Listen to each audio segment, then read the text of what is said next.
Hello friends, আজকে আমরা এই ভিডিওটিতে পর্ষদের অজৈব রসায়নের যে চ্যাপ্টারটা আছে তার গ্রুপ সি বা বিভাগ গড় যতগুলি কোশ্চেন আছে সবগুলি নিয়ে আলোচনা করব। তো প্রথম কোশ্চেন আছে সেটা হচ্ছে লাইকার অ্যামোনিয়া ও তরল অ্যামোনিয়ার মধ্যে দুটি পার্থক্য লেখো। লাইকার অ্যামোনিয়া আর তরল অ্যামোনিয়ার মধ্যে পার্থক্য কী হবে? লাইকার অ্যামোনিয়া কাকে বলে? 0.88 আপেক্ষিক গুরুত্ব বিশিষ্ট অ্যামোনিয়ার সম্পৃক্ত জলীয় দ্রবণকে লাইকার অ্যামোনিয়া বলা হয়। ঠিক আছে, অর্থাৎ এটা হচ্ছে পেজ 239। কি 0.88 আপেক্ষিক গুরুত্ব বিশিষ্ট অ্যামোনিয়ার সম্পৃক্ত জলীয় দ্রবণকে লাইকার অ্যামোনিয়া বলে। আর চাপ প্রয়োগে অ্যামোনিয়া গ্যাসকে জলে দ্রবীভূত করে এই সম্পৃক্ত দ্রবণটি প্রস্তুত করা যায়। আর লাইকার অ্যামোনিয়াতে 35% হচ্ছে অ্যামোনিয়া থাকে। ঠিক আছে, আর যদি বলা হয় যে তরল অ্যামোনিয়া কি, তরল অ্যামোনিয়া হচ্ছে 10 ডিগ্রি সেলসিয়াস উষ্ণতায় ও 6 ATM চাপে অ্যামোনিয়া গ্যাসকে ঠান্ডা করে চাপ প্রয়োগ করলে যে বর্ণহীন তরল পাওয়া যায় তাকেই তরল অ্যামোনিয়া বলে। ঠিক আছে, এবার লাইকার অ্যামোনিয়ার ব্যবহারগুলি কি হয়? এটি কৃষিক্ষেত্রে সার হিসাবে ব্যবহৃত হয়, শিল্প কলকারখানায় অ্যাসিড প্রশমনের কাজে ব্যবহৃত হয়। আর তরল অ্যামোনিয়ার কাজ কি? তরল অ্যামোনিয়া শীতলীকরণের কাজে বহুল পরিমাণে ব্যবহৃত হয়। এটি একটি গুরুত্বপূর্ণ অজলীয় দ্রাবক, ক্ষার ধাতুগুলি তরল অ্যামোনিয়াতে দ্রবীভূত হয়ে যায়। ঠিক আছে,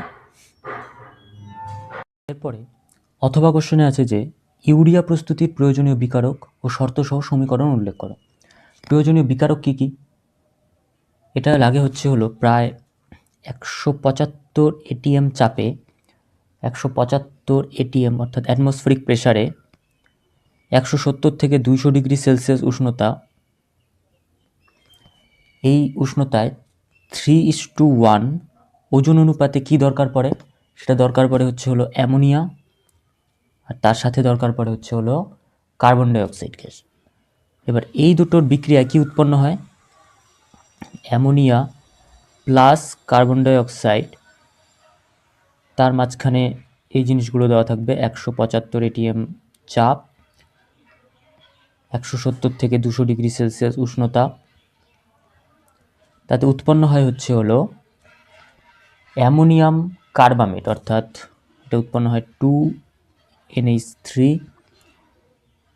প্লাস CO2। এখান থেকে উৎপন্ন হয় হলো অ্যামোনিয়াম কার্বামেট, যার সংকেত হচ্ছে NH2 COONH4। এটাকে কি বলা হয়?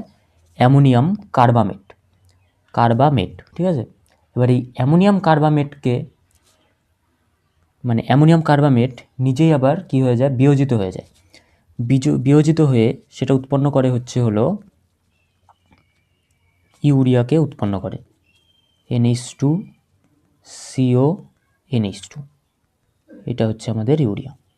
তো এইভাবে ইউরিয়া উৎপন্ন হয়। ঠিক আছে, পুরো বিক্রিয়াটা এরকম দেখায়। ঠিক আছে, এবার তারপরের পেজ নাম্বার আছে 242 পেজ। 242 পেজে প্রথম কোশ্চেন যেটা আছে সেটা হচ্ছে সমীকরণ সহ দেখাও যে অ্যামোনিয়ার বিজারণ ধর্ম আছে। এর জন্য আমরা কোন সমীকরণ ব্যবহার করতে পারি? এর জন্য আমরা নিতে পারি কি, উত্তপ্ত কালো কিউপ্রিক অক্সাইড, এর উপর দিয়ে যদি আমরা অ্যামোনিয়া গ্যাস চালনা করি তাহলে অ্যামোনিয়া কিউপ্রিক অক্সাইডকে বিজারিত করে বাদামি বর্ণের ধাতব কপার উৎপন্ন করে এবং নিজে জারিত হয়ে নাইট্রোজেন উৎপন্ন করে।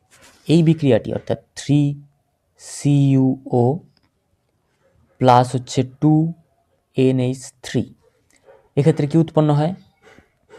N2 প্লাস 3Cu প্লাস হলো 3H2O। এই বিক্রিয়াতে অ্যামোনিয়া কি ঘটে? চারণ ঘটে, আর CuO থেকে কপারের বিজারণ ঘটে।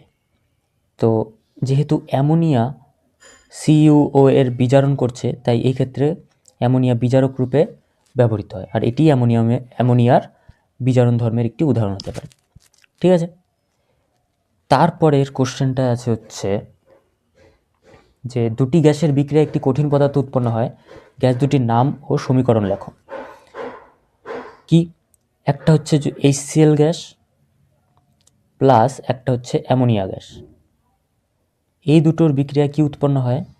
NH4Cl অর্থাৎ অ্যামোনিয়াম ক্লোরাইড, এটার নাম হচ্ছে অ্যামোনিয়াম ক্লোরাইড, যেটি একটি কঠিন পদার্থ, সাদা বর্ণের কঠিন পদার্থ উৎপন্ন হয়। তাই দুটি গ্যাসের বিক্রিয়ায় একটি কঠিন পদার্থ উৎপন্ন হয়েছে, অর্থাৎ এই বিক্রিয়াটি এখানে আমরা দিতে পারি। ঠিক আছে, লেখাগুলো কিন্তু তোমরা লিখবে, আমি এখানে লিখতে প্রচুর সময় লেগে যাবে, তাই আমি শুধু বিক্রিয়াগুলো দেখাচ্ছি, আর মুখে যেগুলো বলে দিচ্ছি ওগুলোই লিখে দিবে, তাহলেই হবে। ঠিক আছে, তারপরের পেজ আছে হচ্ছে আমাদের 245 পেজে আছে হচ্ছে পরীক্ষাগারে N2 গ্যাস প্রস্তুতির নীতি ও সমিত সমীকরণটি লেখো। নাইট্রোজেন গ্যাস পরীক্ষাগারে উৎপন্ন করার নীতিটি কী হয়? নীতিটি হয় হচ্ছে পরীক্ষাগারে সোডিয়াম নাইট্রাইট ও অ্যামোনিয়াম ক্লোরাইডের 1:1 মিশ্রণ গাঢ় জলীয় দ্রবণের মিশ্রণকে অত্যন্ত সতর্কভাবে তাপ প্রয়োগ করলে প্রথমে অ্যামোনিয়াম নাইট্রাইট ও সোডিয়াম ক্লোরাইড উৎপন্ন হয়। এভাবে উৎপন্ন অ্যামোনিয়াম নাইট্রাইট তাপের প্রভাবে বিশ্লিষ্ট হয়ে নাইট্রোজেন ও জল উৎপন্ন করে।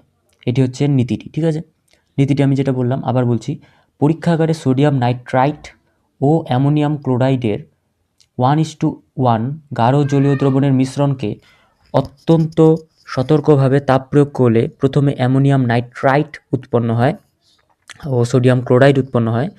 সেই অ্যামোনিয়াম নাইট্রাইট তাপের প্রভাবে বিশ্লিষ্ট হয়ে নাইট্রোজেন ও জল উৎপন্ন করে। ঠিক আছে, এর সমিত সমীকরণটি দাঁড়াবে হচ্ছে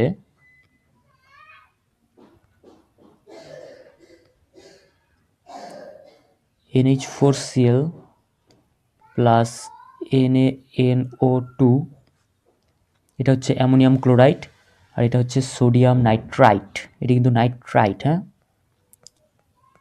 নাইট্রাইট। সেখান থেকে কি উৎপন্ন হয়? এই দুটোর বিক্রিয়ার ফলে উৎপন্ন হয় হচ্ছে হলো অ্যামোনিয়াম নাইট্রাইট NH4NO2 প্লাস হচ্ছে সোডিয়াম ক্লোরাইড NaCl। সেই অ্যামোনিয়াম নাইট্রাইট অর্থাৎ NH4NO2 বিয়োজিত হয়ে বা বিশ্লিষ্ট হয়ে উৎপন্ন করে হচ্ছে নাইট্রোজেন গ্যাস প্লাস হচ্ছে জল। তাহলে এইভাবে নাইট্রোজেন গ্যাস পরীক্ষাগারে উৎপন্ন করা হয়। বোঝা গেল? তারপরের পেজ আছে হচ্ছে 248। এটাতে আছে যে কোশ্চেনটা কি প্রথম, যে নাইট্রোজেনের পরীক্ষাগারে প্রস্তুতিতে অ্যামোনিয়াম নাইট্রাইট অর্থাৎ NH4NO2 এর গাঢ় জলীয় দ্রবণকে সরাসরি উত্তপ্ত না করে সমমোল অনুপাতে NH4Cl ও NaNO2 এর গাঢ় জলীয় দ্রবণকে উত্তপ্ত করা হয় কেন? এর কারণটা হচ্ছে হলো, যদি আমরা অ্যামোনিয়াম নাইট্রাইটের গাঢ় জলীয় দ্রবণকে উত্তপ্ত করি সেক্ষেত্রে এটি দুঃস্থিত যৌগ হবে এবং এর বিয়োজন অত্যন্ত দ্রুত গতিতে ঘটবে। ফলে অ্যামোনিয়াম নাইট্রেটের জলীয় দ্রবণকে সরাসরি উত্তপ্ত করলে বিস্ফোরণ ঘটার সম্ভাবনা থাকে। তাই পরীক্ষাগারে অ্যামোনিয়াম নাইট্রেটকে সরাসরি উত্তপ্ত না করে অ্যামোনিয়াম ক্লোরাইডের এবং সোডিয়াম নাইট্রেটের গাঢ় জলীয় দ্রবণ আণবিক ওজনের অনুপাতে মিশিয়ে সাবধানে উত্তপ্ত করে নাইট্রোজেন গ্যাস প্রস্তুত করা হয়। ঠিক আছে, এরপরে যে কোশ্চেনটা আছে সেটি হচ্ছে স্পর্শ পদ্ধতিতে H2SO4 প্রস্তুতির সময় সালফার ডাই অক্সাইড ও অক্সিজেনের মিশ্রণকে ধূলিকামুক্ত করা হয় কেন? এই কোশ্চেনটির উত্তর হবে যে স্পর্শ পদ্ধতিতে সালফিউরিক অ্যাসিড প্রস্তুতিতে SO2 এবং O2 এর মিশ্রণকে ধূলিকণামুক্ত করা হয়, কারণ গ্যাস মিশ্রণে মিশে থাকা অবিশুদ্ধ যেমন ধূলিকণা, সালফার, আর্সেনিয়াস অক্সাইড, H2S, জলীয় বাষ্প প্রভৃতি সম্পূর্ণ দূরীভূত না করে জারণ কক্ষ বা স্পর্শকক্ষে পাঠালে মূল্যবান প্ল্যাটিনাম অ্যাসবেস্টস অনুঘটকের কার্যকারিতা নষ্ট হয়ে যায়। আর এই প্ল্যাটিনাম অ্যাসবেস্টের দাম প্রচুর বেশি হয়, তো এটার কার্যকারিতা যদি নষ্ট হয়ে যায় তাহলে কি হবে? বেশি পরিমাণ প্ল্যাটিনাম অ্যাসবেস্ট দরকার পড়বে অল্প পরিমাণ এই SO2 এবং O2 এর মিশ্রণ থেকে SO3 প্রস্তুত করার সময়। তাই ওই মানে কক্ষটিকে ধূলিকণামুক্ত করা হয়। স্পর্শ পদ্ধতিতে যখন সালফিউরিক অ্যাসিড প্রস্তুত করা হয় তখন এগুলিকে ধূলিকণামুক্ত করা হয় পরিষ্কারভাবে। ঠিক আছে, তারপরের যে কোশ্চেনটা আছে সেটা হচ্ছে হ্যাঁ, তারপরের পেজে যাচ্ছি আমরা। লুইস ডটের সাহায্যে NH3 এর গঠন দেখাও বলছে। লুইস ডট NH3 অর্থাৎ এটা হবে নাইট্রোজেন। এবার নাইট্রোজেনের শেষ কক্ষপথে কয়টি ইলেকট্রন থাকে? নাইট্রোজেন যদি 7 হয় 2,5, অর্থাৎ নাইট্রোজেনের শেষ কক্ষপথে থাকে হচ্ছে 1 2 3 4 5 5টি ইলেকট্রন। এবার এর সাথে 3টে হাইড্রোজেন যুক্ত হয়। এবার এখান থেকে একটা ইলেকট্রন মাঝখানে আসে, এখান থেকে একটা ইলেকট্রন মাঝখানে, এখান থেকে মাঝখানে একটা, এখান থেকে মাঝখানে একটা, এখান থেকে মাঝখানে একটা, এখান থেকে। তো তাতে কি দাঁড়াচ্ছে? দাঁড়াচ্ছে হচ্ছে n, দুটো ইলেকট্রন মাঝখানে হাইড্রোজেন, এই দুটো ইলেকট্রন এই পাশে হাইড্রোজেন, এই দুটো ইলেকট্রন এখানে হাইড্রোজেন, আর দাঁড়াচ্ছে দুটো ইলেকট্রন নিঃসঙ্গ ইলেকট্রন জোড় হিসাবে নাইট্রোজেনের উপর থাকবে। এবার এখান থেকে আমরা যদি এটাকে গোল করা শুরু করি তাহলে দাঁড়াচ্ছে হচ্ছে নাইট্রোজেন 1 2 3 4 5 6 7 8 8টা ইলেকট্রন নিয়ে এইভাবে থাকবে। হাইড্রোজেন যেহেতু দ্বৈত সূত্র মেনে চলে তো এইভাবে থাকবে, আর এই হাইড্রোজেনগুলো এইভাবে থাকবে। তাহলে কি উৎপন্ন হবে? উৎপন্ন হবে হচ্ছে হলো নাইট্রোজেন, এখানে একটা বন্ড, এখানে একটা বন্ড, এই পাশে একটা বন্ড, আর এইখানে থাকবে হচ্ছে নিঃসঙ্গ ইলেকট্রন জোড়। আসলে নাইট্রোজেন এই অ্যামোনিয়া যেটা ওইভাবে দেখতে হয় সেটা হচ্ছে এরকম দেখতে হয়। এখানে থাকে নিঃসঙ্গ ইলেকট্রন জোড়, এই পাশে এই বন্ডটি এইভাবে থাকে, এই বন্ডটি সামনের দিকে থাকে, অর্থাৎ এই বন্ডগুলি হচ্ছে পেজের ভেতরের দিকে, এই বন্ডটা সামনের দিকে, আর একটা বন্ড এই পাশে থাকে। এটাকে বলা হয় হচ্ছে হলো পিরামিডাল, অর্থাৎ এটা পিরামিডের মতো দেখতে হয়। ঠিক আছে, আর প্রত্যেকটার মধ্যে এখানে কোণ থাকে প্রায় 107 ডিগ্রি করে। ঠিক আছে, এটা হচ্ছে অ্যামোনিয়ার আসল গঠন। ঠিক আছে, এরপরে আসছি হচ্ছে আমরা তারপরে কোশ্চেনে, পরের পেজে যাচ্ছি। পরের পেজে যে কোশ্চেন আছে সেটা হচ্ছে হলো HNO3 এর শিল্প প্রস্তুতিতে ব্যবহৃত অনুঘটকটি কি? HNO3 এর শিল্প প্রস্তুতিতে ব্যবহৃত অনুঘটকটি হলো প্ল্যাটিনাম বা প্ল্যাটিনাম রোডিয়াম তারজালি।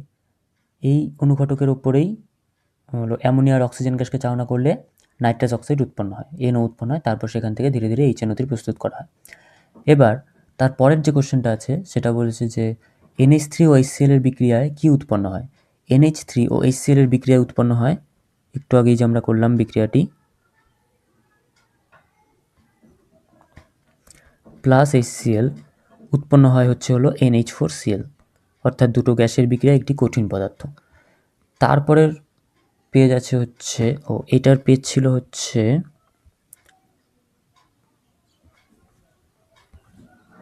এটার যে পেজটা ছিল সেটা ছিল হচ্ছে 255।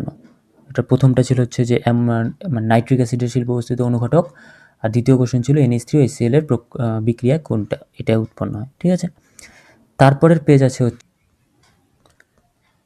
257 পেজে যে কোশ্চেনটা আছে সেটা আছে হচ্ছে নেসলার বিকারক কি? পরীক্ষাগারে এই বিকারকের গুরুত্ব কি? নেসলার বিকারক বলা হয় হচ্ছে হলো K2Hg(I4), এটাকে বলা হয় হচ্ছে হলো নেসলার বিকারক। এটি একটি জটিল যৌগ।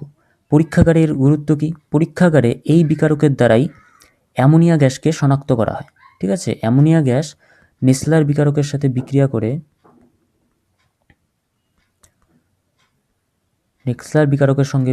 করে বাদামি বর্ণের একটি যৌগ তৈরি করে। যৌগটির সংকেত হচ্ছে হলো, অর্থাৎ এই ক্ষেত্রে যে বিক্রিয়াটি দেখা যায় সেটি হচ্ছে এরকম দাঁড়ায়, অ্যামোনিয়া প্লাস K2Hg(I4) প্লাস হচ্ছে এর সাথে আরেকটা জিনিস দিতে হয়, সেটা হচ্ছে KOH, অর্থাৎ ক্ষারীয় মাধ্যমে বিক্রিয়াটি করতে হয়।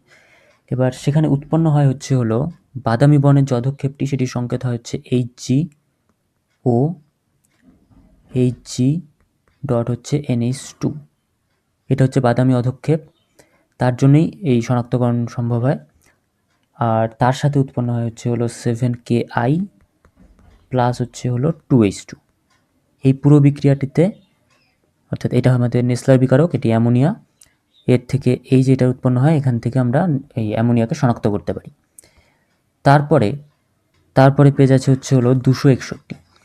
এখানে বলেছে যে কিপযন্ত্রে প্রস্তুত করা যায় এমন একটি গ্যাসের নাম লেখো, গ্যাসটি প্রস্তুতির বিক্রিয়ার সমিত রাসায়নিক সমীকরণটি লেখো। কিপযন্ত্রে প্রস্তুত করা যায় কি? H2S gas. এটি কিভাবে প্রস্তুত করা হয়? ফেরাস সালফাইডের সঙ্গে বিক্রিয়া করা হয় হচ্ছে H2SO4 এর, তাতে উৎপন্ন হয় হচ্ছে হলো FeSO4 অর্থাৎ ফেরাস সালফেট প্লাস হচ্ছে হাইড্রোজেন সালফাইড গ্যাস। এটি একটি পচা ডিমের গন্ধযুক্ত গ্যাস। এইভাবে পরীক্ষাগারে এই হাইড্রোজেন সালফাইড গ্যাস প্রস্তুত করা যায়। তারপরে পেয়ে যাচ্ছে হচ্ছে 264 পেজ। 264 পেজে যে কোশ্চেনটা আছে সেটা হচ্ছে N2 এর পরীক্ষাগার প্রস্তুতিতে কোন কোন বিকারক নেওয়া হয়, বিক্রিয়ার শর্ত কী। আবার এই কোশ্চেনটা একটু আগে আমরা উত্তর করলাম কি, NH4 অ্যামোনিয়াম ক্লোরাইড প্লাস হচ্ছে NH4Cl প্লাস হচ্ছে সোডিয়াম নাইট্রাইট NaNO2, তাতে কি উৎপন্ন হচ্ছিল, NH4NO2 সাথে হচ্ছে NaCl। এবার এই NH4NO2 বিশ্লিষ্ট হয়ে কি উৎপন্ন করছিল, অর্থাৎ অ্যামোনিয়াম নাইট্রাইট বিশ্লিষ্ট হয়ে উৎপন্ন করছিল হচ্ছে N2 প্লাস H2। তো এটাই ছিল হচ্ছে আমাদের নাইট্রোজেন প্রস্তুতির বিক্রিয়া, ঠিক আছে। তারপরে বিক্রিয়ার শর্তটা কি, বিক্রিয়ার শর্তটা হলো যে এদের দুজনকে 1:1 অনুপাতে নিয়ে অর্থাৎ এদের 1:1 অনুপাতে নিয়ে বিক্রিয়া করাতে হবে। আর এদেরকে সতর্কভাবে তাপ প্রয়োগ করে অ্যামোনিয়াম নাইট্রাইট প্রস্তুত করা হবে। তারপর সেই অ্যামোনিয়াম নাইট্রাইটকে তাপের প্রভাবে বিশ্লিষ্ট হয়ে নাইট্রোজেন ও জল উৎপন্ন করবে। তারপরের কোশ্চেন আছে হচ্ছে 267 নাম্বার পেজে। এখানে কি আছে কোশ্চেনটা, যে দুটি জলীয় দ্রবণের একটি ফেরিক ক্লোরাইড অর্থাৎ FeCl3 ফেরিক ক্লোরাইড, অপরটি নেওয়া আছে হচ্ছে অ্যালুমিনিয়াম ক্লোরাইড অর্থাৎ AlCl3। বলেছে যে এই দুটির মধ্যে অ্যামোনিয়ার জলীয় দ্রবণের সাহায্যে কিভাবে ফেরিক ক্লোরাইডের দ্রবণটি শনাক্ত করবে।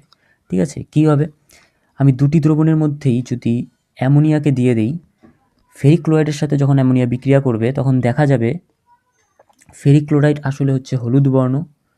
এবার সেটার মধ্যে যেই আমি অ্যামোনিয়া দিলাম তাতে দেখা গেল কি, যে লালচে বাদামি বর্ণের এর সাথে অ্যামোনিয়ার জলীয় দ্রবণ দিতে হবে অর্থাৎ 3H2O, এখানে হবে হচ্ছে 3 অ্যামোনিয়া।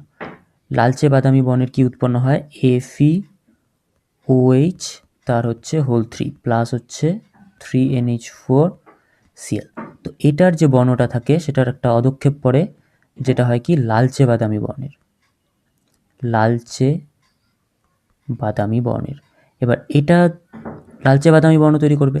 আর AlCl3 যে থাকবে তার সাথে যখন অ্যামোনিয়া বিক্রিয়া করবে, অ্যামোনিয়া প্লাস হচ্ছে জল, সেক্ষেত্রে উৎপন্ন হয় কি, সেক্ষেত্রে উৎপন্ন হয় হচ্ছে AlOH তার হোল 3। এটা কি হয়, এটা হচ্ছে সাদা অধক্ষেপ হয়। তো এই দুটো অধক্ষেপের কালার দেখেই বোঝা যাবে যে কোনটি FeCl3 আর কোনটি হচ্ছে AlCl3। FeCl3 কালারটা কি দাঁড়াচ্ছে, লালচে বাদামি বর্ণের অধক্ষেপ পড়ছে ফেরিক হাইড্রোক্সাইডের। আর এখানে কি পড়ছে, অ্যালুমিনিয়াম হাইড্রোক্সাইড অধক্ষেপ পড়ছে, কিন্তু সেটা সাদা বর্ণের। তাহলে এই পরীক্ষার দ্বারা দুটিকে পার্থক্য করা যাবে। তারপরের পেজ আছে হচ্ছে 270 পেজ। 270 পেজে প্রথম যে কোশ্চেনটা আছে সেটা হচ্ছে উপযুক্ত রাসায়নিক বিক্রিয়ার সাহায্যে দেখাও যে অ্যামোনিয়া একটি বিজারক পদার্থ। এটা একটু আগেই করলাম, তো এটা আর দেখাচ্ছি না। এর অথবা কোশ্চেনে যেটা আছে সেটা হচ্ছে H2S এ সালফার আছে কিভাবে প্রমাণ করবে। কিভাবে প্রমাণ করা যায়, যে H2S গ্যাসপূর্ণ একটি গ্যাস জারে আমি যদি জ্বলন্ত একটি কাঠি প্রবেশ করিয়ে দিই, তাহলে কী হবে, কাঠিটি নিভে যাবে কিন্তু গ্যাসটি নীল শিখায় জ্বলতে থাকবে। আবার বলছি, হাইড্রোজেন সালফাইড গ্যাসপূর্ণ একটি গ্যাস জারে জ্বলন্ত যদি আমি কাঠি প্রবেশ করাই, তাহলে কাঠিটি নিভে যায় কিন্তু গ্যাসটি নীল শিখায় জ্বলতে থাকে। এবার দহনের ফলে গ্যাস জারের ভিতরের গায়ে হলুদ বর্ণের গুঁড়ো পদার্থ জমা হতে থাকে। যে গ্যাস জারটি না হবে তার ভেতরে হলুদ বর্ণের গুঁড়ো পদার্থ জমা হতে থাকে। ওই গুঁড়ো পদার্থ কার্বন ডাই সালফাইড অর্থাৎ CS2-তে দ্রবীভূত হয়। কিছুটা গুঁড়ো কঠিন পদার্থ বাতাসে পোড়ালে পোড়া বারুদের গন্ধযুক্ত গ্যাস উৎপন্ন হয়। এবার ওই যে গ্যাসটি, সেটিকে অ্যাসিড মিশ্রিত কমলা বর্ণের পটাশিয়াম ডাইক্রোমেট দ্রবণে চালনা করলে দ্রবণটি সবুজ হয়ে যায়। এইসব ঘটনা করার পরে এর থেকে প্রমাণিত হয় যে গ্যাসটি সালফার ডাইঅক্সাইড, যা উৎপন্ন হয়েছে হলুদ বর্ণের কঠিন পদার্থের দহনে। সুতরাং এই হলুদ বর্ণের পদার্থটি হলো সালফার, যা এসেছে হাইড্রোজেন সালফাইড থেকে। অর্থাৎ এই ক্ষেত্রে যে বিক্রিয়াটি দিতে হয় সেটি হচ্ছে এরকম, O2 প্লাস হচ্ছে 2H2O প্লাস, না এটা হবে হচ্ছে 2H2, সেখানে হচ্ছে উৎপন্ন হয় সালফার। এই যে সালফার, এটা হয় হচ্ছে হলো হলুদ বর্ণের হয়, ঠিক আছে। তাহলে এইভাবে আমরা হাইড্রোজেন সালফাইডকে শনাক্ত মানে হাইড্রোজেন সালফাইডে যে সালফার আছে তা বুঝতে পারবো। আবার বলছি পুরোটা, হাইড্রোজেন সালফাইড গ্যাসপূর্ণ একটি গ্যাস জারে জ্বলন্ত একটি কাঠি প্রবেশ করালে কাঠিটি নিভে যাবে, কিন্তু গ্যাসটি নীল শিখায় জ্বলতে থাকবে। দহনের ফলে গ্যাস জারের ভেতরের গায়ে হলুদ বর্ণের গুঁড়ো পদার্থ জমা হয়। ওই গুঁড়ো পদার্থ কার্বন ডাই সালফাইডে দ্রবীভূত হয়। কিছুটা গুঁড়ো কঠিন পদার্থকে বাতাসে পোড়ালে পোড়া বারুদের গন্ধযুক্ত গ্যাস উৎপন্ন হয়। গ্যাসটিকে অ্যাসিড মিশ্রিত কমলা বর্ণের পটাশিয়াম ডাইক্রোমেট দ্রবণে চালনা করলে দ্রবণটি সবুজ হয়ে যায়। এর থেকে প্রমাণিত হয় যে গ্যাসটি সালফার ডাইঅক্সাইড, যা উৎপন্ন হয়েছে হলুদ বর্ণের কঠিন পদার্থের দহনে। সুতরাং এই হলুদ বর্ণের পদার্থটি হলো সালফার, যা এসেছে হাইড্রোজেন সালফাইড থেকে, অর্থাৎ হাইড্রোজেন সালফাইডে সালফার থাকে। এই পুরো কথাটা আমি যেটা বললাম এটাই মানে স্লো করে নিয়ে শুনে শুনে লিখলেই হয়ে যাবে, ঠিক আছে। আমি লিখে দিতাম, কিন্তু ওখানে টাইমে সামনেই এক্সাম, তো এখন মানে শেষ করা যাবে না সবগুলো রেখে, তাই আমি মুখে বলছি, ঠিক আছে। তারপরের পেজ আছে হচ্ছে 273 পেজ। সেটাতে কোশ্চেন আছে কি, যে সমীকরণের সাহায্যে দেখাও যে NH3 এর বিজারণ ধর্ম আছে। আবার সেই একই কোশ্চেন, এই নিয়ে 3বার পেলাম এই কোশ্চেনটা, এবার আসার চান্স আছে। হ্যাঁ, এবারটার উত্তর লিখছি না, আগেই আছে, ঠিক আছে। উপরে গিয়ে দেখো বা ভিডিওটি একটু এগিয়ে নিয়ে দেখো যে ওখানেই আছে, ঠিক আছে। তারপরের পেজ আছে হচ্ছে 276 পেজ। 276 পেজে আবার একই কোশ্চেন, উপযুক্ত রাসায়নিক বিক্রিয়ার সমীকরণ সহ NH3 এর বিজারণ ধর্মের প্রমাণ দাও। এই নিয়ে 4বার পেলাম, তাহলে বোঝাই যাচ্ছে যে এটা কতটা গুরুত্বপূর্ণ। তারপরে আছে হচ্ছে 279 পেজে আছে কোশ্চেনটা, বিক্রিয়া সহ হাইড্রোজেন সালফাইডের একটি বিজারণ ধর্মের উদাহরণ দাও। তার মানে বাঁচিয়েছে যে এবার হাইড্রোজেন সালফাইড দিয়েছে, ঠিক আছে। তাহলে 279 পেজে দেখি যে কোশ্চেনটা আছে, সেটা হচ্ছে হাইড্রোজেন সালফাইডের বিজারণ ধর্মের উদাহরণ দাও। হাইড্রোজেন সালফাইডের বিজারণ ধর্মের উদাহরণের অনেক বিক্রিয়া হয়। সবচেয়ে বড় একটা বিক্রিয়া দেখাচ্ছি, সবচেয়ে ছোট একটা বিক্রিয়া দেখাচ্ছি, যেটা তোমার ভালো লাগে দিবে, অবশ্যই ছোটটাই দিবে, তাও আমি দুটোই দেখাচ্ছি। K2Cr2O7 প্লাস হচ্ছে 3H2S প্লাস হচ্ছে 4H2SO4, এই বিক্রিয়াতে উৎপন্ন হয় হচ্ছে হলো Cr2SO4 তার হোল 3 প্লাস হচ্ছে K2SO4 প্লাস হচ্ছে 3S প্লাস হচ্ছে হলো 7H2।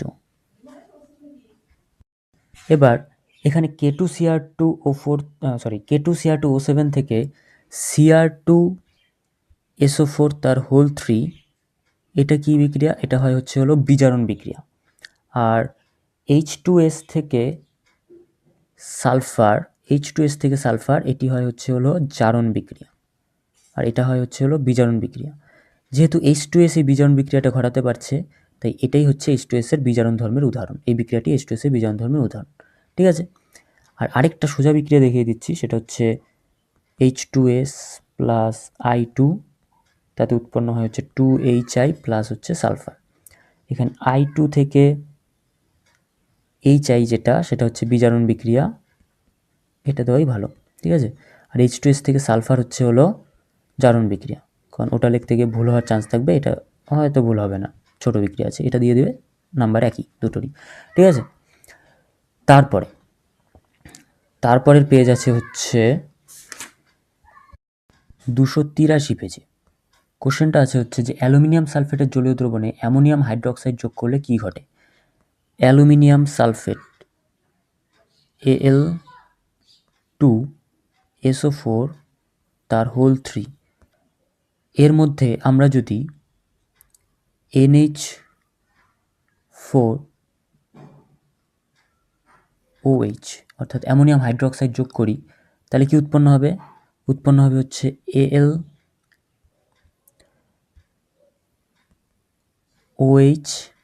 তার হোল 3, তার সাথে উৎপন্ন হবে হচ্ছে NH4 তার হোল 2SO4, অর্থাৎ অ্যালুমিনিয়াম হাইড্রোক্সাইডের একটি সাদা বর্ণের অধক্ষেপ উৎপন্ন হবে, ঠিক আছে। তারপরের পেজ আছে হচ্ছে 286। 286 286 পেজে যে কোশ্চেনটা আছে সেটা হচ্ছে এখান থেকে উত্তপ্ত ক্যালসিয়াম ধাতুর ওপর নাইট্রোজেন গ্যাস চালনা করলে কি ঘটবে সমীকরণ সহ লেখো। ক্যালসিয়াম ধাতুর সাথে যদি নাইট্রোজেনের বিক্রিয়া করা হয় উৎপন্ন হবে কি, নাইট্রোজেনের যোজ্যতা আমরা কত জানি 3, তাহলে Ca3, ক্যালসিয়ামের যোজ্যতা হয় 2, N2। এবার যদি সমতা অবধারণ করি তাহলে দাঁড়াচ্ছে হচ্ছে Ca3 3Ca প্লাস হচ্ছে N2 Ca3N2, এটা উৎপন্ন হয়। ঠিক আছে, ক্যালসিয়াম নাইট্রাইড উৎপন্ন হয়। তারপরে আছে কোশ্চেনটা NH3 এর বিজারণ ধর্মের প্রমাণ দাও। 5 নম্বর বার এটা পাওয়া গেল। ঠিক আছে, এই কোশ্চেন মানে মুখস্থ করে খাতা পাওয়ার পরে লেখা শুরু করে দিতে পারো, মনে হয় এবার আসবে এটা। ঠিক আছে, তারপরে আছে হচ্ছে 289 পেজে 289 পেজে যে কোশ্চেনটা আছে সেটা হচ্ছে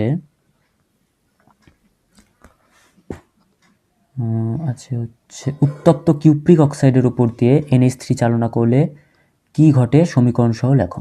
উত্তপ্ত কিউপ্রিক অক্সাইডের উপর দিয়ে অ্যামোনিয়া গ্যাস চালনা করলে কপার ধাতু উৎপন্ন হয়, তার সাথে নাইট্রোজেন গ্যাস ও তার সাথে জল উৎপন্ন হয়। ঠিক আছে, তাহলে 3CuO এটা হচ্ছে কিউপ্রিক অক্সাইড, সাথে হচ্ছে 2NH3, তো উৎপন্ন হয় হচ্ছে হলো 3Cu plus N2 plus 3H2। ঠিক আছে, তারপরের কোশ্চেনটা আছে হচ্ছে এখানে নেই 292 পেজ 292 পেজে কোশ্চেন আছে হচ্ছে অ্যামোনিয়া গ্যাস শুষ্ক করার জন্য গাঢ় H2SO4 ব্যবহার করা হয় না কেন।